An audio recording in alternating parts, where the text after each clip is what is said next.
ये बताइए कि ये आपके लिए ज़्यादा आसान क्या होता है, ख़वातीन को ट्रीट करना, लड़कियों को या लड़कों को ट्रीट करना? एक बात। दूसरी बात कि वो कौन सा स्पेसिफिक एज ग्रुप है जो एक तो ज़्यादा इसमें इन्वॉल्व है ये ड्रग एडिक्शन में और आसानी से कंट्रोल भी हो जाता है?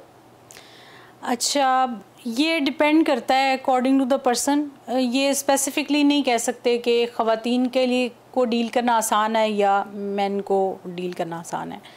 तो इसकी रीज़न ये है कि समटाइम्स फ़ीमेल्स भी ड्रग्स करती हैं, तो हर बंदे का बैकग्राउंड, हर बंदे की पर्सनैलिटी, हर बंदे की फैमिली, हर बंदे का जो सिचुएशन है जहाँ जहाँ वो रहा होता है, वो डिफरेंट माहौल से, डिफरेंट प्रॉब्लम से गुजर के आया होता है।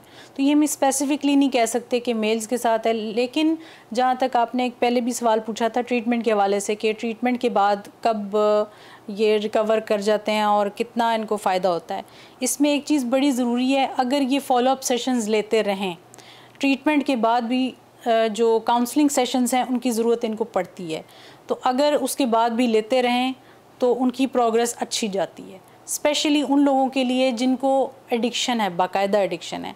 इसमें भी एक दो चीज़ें हैं, एक एडिक्शन है और एक डिपेंडेंस है। तो एडिक्शन जो है वो बाकायदा एक साल चलने वाली एक लंबी चीज़ है। डिपेंडेंस जो है वो डिपेंड करने लग जाते हैं उस चीज़ के ऊपर।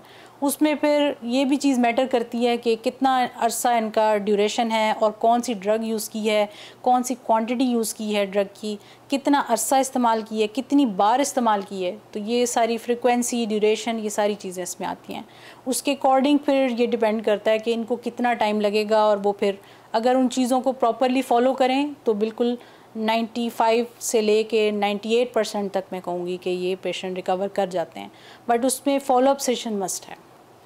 आपको आसानी किसमें लगती है, ख़वातीन को हैंडल करने में या हज़रात को हैंडल करने में? दोनों ठीक है, दोनों ठीक है। बट वही बात अगेन मैं कहूँगी कि ये डिपेंड करता है अकॉर्डिंग टू केस के वो कितना कम्प्लेक्स है, उसकी कम्प्लेक्सिटी क्या है।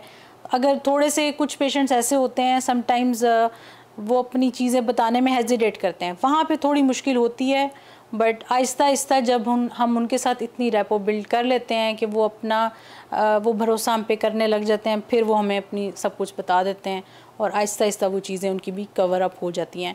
मेन जो हैं वो ईज़िली बता देते हैं, फ़ीमेल्स जो हैं वो थोड़ा सा बताती हैं लेकिन वो ज़रा थोड़ा ज़्यादा डिटेल में चली जाती हैं। तो इसको हम ये नहीं कह सकते कि ज़्यादा मैन के लिए कंफर्टेबल है या फीमेल के लिए कंफर्टेबल है, दोनों सेम पिच पे हैं। जब ये केस टू केस वेरी कर रहा है तो फिर तो ये ड्रग टू ड्रग भी वेरी कर रहा होगा। बिल्कुल। कौन सा ड्रग जो है उसका मरीज जो है वो आपको आसानी से आप उसको देख लेंगे, कंट्रोल कर लेंगे, और कौन सा ऐसा ड्रग है? बिल्कुल ऐसा ही है। जैसे मैं आपको एक एग्जांपल देती हूँ, हीरोइन है, हीरोइन में क्रेविंग्स बहुत ज़्यादा होती हैं। और आइस है, आइस में जो है वो फ़ौरन उसका इफ़ेक्ट जो है वो आता भी फ़ौरन है और जाता भी फ़ौरन है। तो ये जो है टोटली सिम्टम, ड्यूरेशन, फ्रीक्वेंसी, ये सारी इन चीज़ों पे डिपेंड करती है। एंड कभी कभी सिम्टम्स भी सेम नहीं रहती हैं एक जैसी, वो भी उसमें भी वेरिएशन आती है बहुत सारी। जैसे कि अब मेरे पास 2 पेशेंट्स आए थे, मैं आपको एग्जांपल एक देती हूँ। एक को डिलूजन बहुत ज़्यादा था, डिलूजनल वो हो रहे थे। जैसे कि डिलूजन होते हैं कि कुछ ऐसे ख़यालात आ रहे हों कि फैमिली वाले मेरे ख़िलाफ़ हैं, मेरे दोस्त कुछ मेरे पीछे लगे हुए हैं, वो मुझे मारना चाहते हैं, इस तरह की थॉट्स आती हैं। तो ये उनके माइंड की चीज़ थी, लेकिन एक्चुअल में ऐसा कुछ भी नहीं था। एक बंदा उनके पीछे बैठा हुआ है और उनके माइंड में ये थॉट आ रही है कि ये बंदा मुझे मार देगा, ये बंदा छुरी लेके बैठा हुआ है, मुझे मार देगा। एक इस तरह की थॉट आ रही है। एक बंदे को आवाज़ें सुनाई दे रही हैं, एक बंदा जो है उसके अंदर गुस्सा ज़्यादा आ रहा है।